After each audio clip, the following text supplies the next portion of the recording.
Sir నమస్కారం sir. నమస్కారం అండి. సార్ కిషన్ బాగ్లో కాకతీయ స్కూలు చూస్తే స్కూల్ అవేర్నెస్ కానీ బోర్డింగ్స్ కానీ సక్సెస్ఫుల్ కానీ ఇవన్నీ కొన్ని చూస్తే చాలా ఇదిగా అనిపిస్తుంది. మీరు ఎన్ని ఇయర్స్ నుంచి ఈ స్కూల్ నడుపుతున్నారు సార్? ఇది 2012లో స్టార్ట్ చేసామండి సార్. అప్పుడు స్ట్రెంత్ వచ్చేసి స్టార్టింగ్లో 220 ఉండేది, ఇప్పుడు 400+ స్ట్రెంత్ అయిందండి. సార్ మీరు ఎలాంటి ఉద్దేశంతో స్కూల్ లైన్స్కి ఎట్లా, మీరు బ్యాక్గ్రౌండ్ ఏంటి, ఈ స్కూల్ లైన్లకి ఎలా వచ్చారు? యాక్చువల్గా ఏంటంటే నేను కాలేజ్లో యాజ్ ఎ లెక్చరర్గా పనిచేసేవాడిని. అరౌండ్ 14-15 ఇయర్స్ నారాయణ, చైతన్య, గౌతమ్ ఈ కాలేజ్లో పనిచేసేవాడిని. పనిచేస్తూ ఒక థాట్ వచ్చిందనమాట, మనం ఓన్గా పెట్టుకుంటే ఎట్లుంటుంది, ఒక నలుగురికి హెల్ప్ చేసినట్టు అవుతాము, పిల్లలకి సర్వీస్ ఇచ్చినట్టు అవుతాము అనే ఒక కాన్సెప్ట్లో మైండ్ వచ్చింది. సో ఆ కాన్సెప్ట్ తోటి 2011లో నలుగురితో సలహా తీసుకొని ఈ ఫీల్డ్లోకి ఎంటర్ అయ్యాము. ఎంటర్ అయిన తర్వాత రెస్పాన్స్ బాగానే వచ్చింది. దాని తర్వాత స్ట్రెంత్ ఇయర్ బై ఇయర్ పెరుగుతూ పోయింది. సార్ మీరు ఎక్కడ చదువుకున్నారు, మీ బ్యాక్గ్రౌండ్ ఏంటి సార్? నా బ్యాక్గ్రౌండ్ వచ్చేసండి మహబూబ్ నగర్ అండి. మహబూబ్ నగర్, నవాపేట్, మరికల్ అండి. అక్కడ కూడా కాకతీయ ఉండేది. తర్వాత నేను కాలేజీలో పనిచేసేటప్పుడు మా ఫ్రెండ్స్ ఇప్పుడు ఎవరైతే పార్ట్నర్స్ ఉన్నారో వాళ్ళు కూడా ఈ కాన్సెప్ట్తోనే ముందుకు వచ్చారు. సో అక్కడ ఒక బ్రాంచ్ వచ్చింది. దాని తర్వాత మేము కూడా ఇక్కడ సిటీలో పెడితే బాగుంటుంది, నేను కూడా ఈ సిటీలో చైతన్య నారాయణ అట్మాస్ఫియర్ నేను చూసి ఇంప్రెస్ అయ్యాను. ఎందుకంటే నార్మల్గా ఏంటంటే స్టడీ ఒకవైపు అయితే మనం ఈ స్టడీ అవర్ అనే కాన్సెప్ట్ ఒకవైపు, అది కాకతీయలో ఏంటంటే especially no bags, no tuition, no bag burdens అని ఒక లైన్ పెట్టాము. దాని మీనింగ్ ఏంటంటే మనము మార్నింగ్ అంటే 8:30 to 1:10 వరకు మనము టీచ్ చేస్తాము. ఆ టీచ్ చేసిందే evening everyday out of 6 subject everyday 3 subject study hour conduct చేస్తాం. అంటే 40 మినిట్స్లో వాడు చదవాలి, పర్ఫెక్ట్ అవ్వాలి, తర్వాత టెస్ట్ రాయాలి.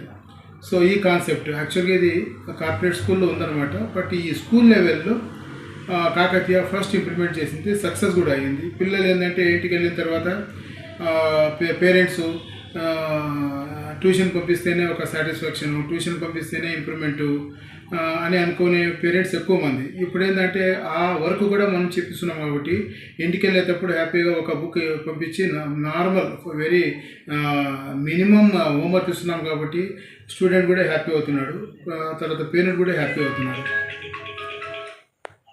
సార్ మీకు ఎలా నడుస్తుంది సార్ మన ఇక్కడ కిషన్ బాగ్లో స్కూలు? చాలా బాగుందండి, రెస్పాన్స్ చాలా చాలా బాగుంది.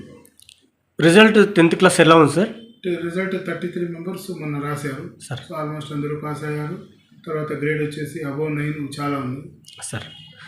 ఎందుకంటే ఇక్కడ ఏంటంటే మిడిల్ క్లాస్ బ్యాక్గ్రౌండ్ ఉన్నవాళ్ళు కూడా ఉన్నారు సార్. సో కాబట్టి రెండు చూస్తున్నాం మేము. ఇప్పుడు ఏ ఒక్కడు కూడా కాకతీయలు వచ్చిన తర్వాత ఫెయిల్ కావద్దు, ఫస్ట్ కాన్సెప్ట్. రెండోది హైయెస్ట్ మార్కులు తీసుకురావాలి. ఈ రెండు టార్గెట్తో ముందుకెళ్తాం. సో టీచర్స్ ఎలిజిబిలిటీ ఎట్లా తీసుకుంటున్నారు సార్? ఎలిజిబిలిటీ అంటే జనరల్గా మనం ఇప్పుడు టోటల్ నర్సరీ టు 10th అనేది 3 భాగాలుగా డివైడ్ చేస్తాం. ఒకటేమో ప్రీ ప్రైమరీ అంటే కేజీ, PP1, PP2, దాన్ని నర్సరీ, LKG, UKG అంటారు. సో ఈ మూడింటికి PPTC pre primary teacher training course కంపల్సరీగా ఉండాలి, లేకుంటే పిల్లల్ని హ్యాండిల్ చేయలేరు. అదే ప్రైమరీకి వస్తే మినిమం గ్రాడ్యుయేషన్ ఉండాలి. హై స్కూల్కి వచ్చేస్తే కంపల్సరీ B.Ed ఉండాలి. ఇది మినిమం క్వాలిఫికేషన్ టీచర్స్, ఇది లేకుంటే కాదు. ఎంతమంది స్టాఫ్ ఉన్నారు సార్ మన దగ్గర? స్టాఫ్ వచ్చేసి 32 మెంబర్స్ ఉన్నారు సార్. సార్ ఓవరాల్ ఇప్పుడు టెక్నాలజీ కొత్తగా వస్తున్నారు సార్, దానికి అనుకూలంగా మీ స్కూల్ ఎట్లా డెవలప్మెంట్ చేస్తున్నారు సార్? ఎట్లా అంటే ఇంతకుముందు ఏంటంటే ఇప్పుడు ఒక టెక్స్ట్ బుక్ ఉందనుకోండి, ఏదో ఒక సోషల్ టెక్స్ట్ బుక్ ఉందనుకోండి, ఆ సోషల్లో ఆ బుక్స్లోనే స్టార్ట్ అయ్యేది, అందులోనే క్లోజ్ అయ్యేది. ఇప్పుడు ఏంటంటే ఒక సాఫ్ట్వేర్ అంటే మనం కాకతీయ వాళ్ళు ఒక యాప్ ఇస్తున్నాం అన్నమాట. ఆ యాప్ ద్వారా మనము ఏదైతే కంటెంట్ మనం ఓవరాల్గా బోర్డు పైన రాసి చెప్తామో అది వచ్చేసి ఇప్పుడు టీవీ పైన చూపించి వాళ్ళకి ఎక్స్ప్లెయిన్ చేయడం అనేది జరుగుతుంది. దాంట్లో ఏంటంటే ప్రాక్టికల్ గ్రిప్ అనేది పిల్లలకి ఎక్కువ అవుతుంది. అంటే దానివల్ల ఏంటంటే సబ్జెక్టు డెప్త్లో అర్థం చేసుకోవడానికి పాసిబిలిటీ వస్తాము. ఇంతకుముందు ఏంటంటే ఇమాజినేషన్ టీచర్లో ఉండేది, స్టూడెంట్లో లేకుండేది. ఇప్పుడు ఏంటంటే స్టూడెంట్ కూడా ఆ లెవెల్కి వెళ్ళి ఇమాజిన్ చేసి పర్టికులర్గా సైన్స్ మ్యాథ్స్లో మ్యాక్సిమం మార్క్స్ తీయడానికి ఈ స్మార్ట్ లెర్నింగ్ సిస్టమ్ అయింది. మనకి ఎప్పటి నుంచి ఎక్కడి వరకు ఉంది సార్ ఇక్కడ? 10th నర్సరీ నుంచి 10th క్లాస్.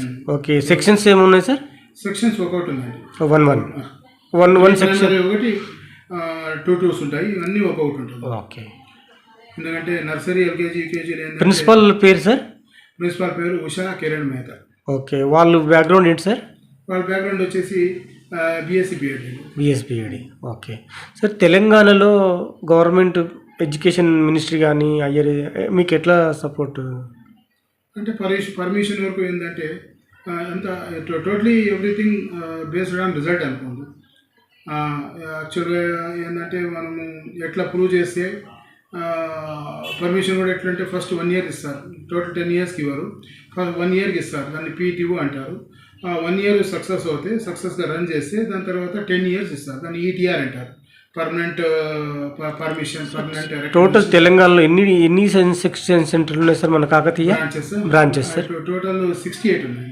ఓకే. మీరు దీనికి మీరు ఎన్ని నడుపుతున్నారు సార్? 3 నడుపుతున్నాం. 3 నడుపుతున్నారు. 48లో 3 మన మేనేజ్మెంట్లో జరుగుతున్నాం. మీ ఫ్రెండ్స్ ఎంతమంది సార్ దీనికి? Group of 4 members. ఓకే. మీరు సార్ దీనికి? నేను managing director. Total finance, academic ప్రతి ఒక్కటి సార్.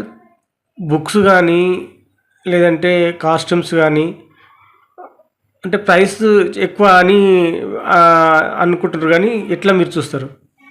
అంటే ఇప్పుడు పేరెంట్స్ ఒకప్పుడు ఏంటంటే నెంబర్ ఆఫ్ బుక్స్ చూసి ప్రైస్ ఎక్కువ తక్కువ అనేవాళ్ళు. ఇప్పుడు ఏంటంటే బుక్స్లో ఉండే కంటెంట్ టోటల్ ట్యాబ్ ద్వారా, టీవీ ద్వారా, ఫోన్ ద్వారా వాళ్ళకి కనపడేసరికి వాళ్ళకి ఆ బుక్స్ అమౌంట్ అనేది పెద్దగా కనపడట్లేదు. ఇంతకుముందు అది ఉండేది, ఓన్లీ ఆ బుక్స్లో ఉన్న విషయాలు బోర్డు పైన చెప్పేవాళ్ళు, బుక్స్లో ఉన్న విషయాలు ఫైనల్ చేసేవాళ్ళు. ఇప్పుడు ఏంటంటే దానికి అప్లికేషన్, ఇప్పుడు మీరు జనరల్లీ ఒక ఫోన్లోకి వెళ్ళి ఏదైనా అప్లికేషన్కి వెళ్తే డెప్త్లో పోతుంటాం కదా, అట్లా ప్రతి దానికి సొల్యూషన్ ఉంటుంది. సో అక్కడ పేరెంట్ సాటిస్ఫై అవుతున్నారు. సార్, తెలంగాణ గవర్నమెంట్కు ఇప్పుడు ఇంతకుముందు బీఆర్ఎస్ గవర్నమెంట్ ఉండే, ఇప్పుడు కాంగ్రెస్ వచ్చింది. గవర్నమెంట్కి మీరేమన్నా డిమాండ్ చేస్తారా మీ ఎడ్యుకేషన్ వైపు కానీ ఏదన్నా? ఎడ్యుకేషన్ వరకు అంటే జనరల్గా ఇప్పుడు కాంగ్రెస్ గురించి అయితే ఇప్పుడు స్టార్ట్ అయ్యింది. అంటే ఎడ్యుకేషన్ డిపార్ట్మెంట్లో వాళ్ళు ఎంతవరకు ఇన్వాల్వ్మెంట్ ఉంది, చేంజెస్ ఉన్నాయి అనేది ఇంకా ఐడియా రాలేదు. అయితే టీఆర్ఎస్ గవర్నమెంట్లో ఏంటంటే గవర్నమెంట్ స్కూల్స్లో చాలా చేంజెస్ చేశారు. స్టార్టింగ్లో మా ప్రైవేట్ స్కూల్ వాళ్ళంతా గవర్నమెంట్కి వెళ్ళారు కూడా, కాకపోతే అది 100% సక్సెస్ కాలేదు. సార్, ఈ విద్యా విధానంలో ఎలాంటి మార్పులు చేస్తే ప్రజలకు కానీ స్టూడెంట్స్కి ఈజీగా? అంటే స్టూడెంట్ ఏంటంటే చదువు తప్ప అన్నీ చేయాలి, అన్నీ కావాలి అంటారు. దానికి మేము ఏం చేస్తున్నామంటే education through entertainment. For example primary తీసుకుంటే ఒక యాక్టివిటీ ద్వారా ఒక కాన్సెప్ట్ని ఎక్స్ప్లెయిన్ చేస్తాం. డైరెక్ట్గా బోర్డు పైన పోయి కాన్సెప్ట్ ఎక్స్ప్లెయిన్ చేస్తే స్టూడెంట్ అంత ఫోకస్ కాన్సన్ట్రేషన్ చేయలేకపోతున్నాడు. అంటే అది due to use of internet అనుకోండి, లేకుంటే due to the use of technology in bad way అనుకోండి. సో ఫోకస్ కాన్సన్ట్రేట్ చేయలేకపోతున్నాడు. సో అదే మనము ఇక్కడ విషయాలు క్లియర్గా చెప్తే దాన్ని కాన్సన్ట్రేట్ చేసి మంచి రిజల్ట్ తీయడానికి యూజ్ అవుతుంది. సార్, నెక్స్ట్ ఎలాంటి ప్లాన్ చేయరు మీ స్కూల్ డెవలప్మెంట్ విషయంలో? ఏం లేదండి, ఉన్న బ్రాంచెస్లో మంచి రిజల్ట్ ఇవ్వాలనేది ఫస్ట్ కాన్సెప్ట్. రెండోది, మన దగ్గర నమ్మి వచ్చిన వాడికి ప్రతి పేరెంట్కి హ్యాపీగా బయటకు వెళ్ళాలి, అంటే మంచి రిజల్ట్తో బయటకు వెళ్ళాలి 10th క్లాసు. ఇది మా మెయిన్ టార్గెట్ అండి. ఎందుకంటే ప్రతి ఒక్కరూ చూసేది 10th క్లాస్ రిజల్టే. మీ పేరు సార్? నా పేరు తాజ్ అండి.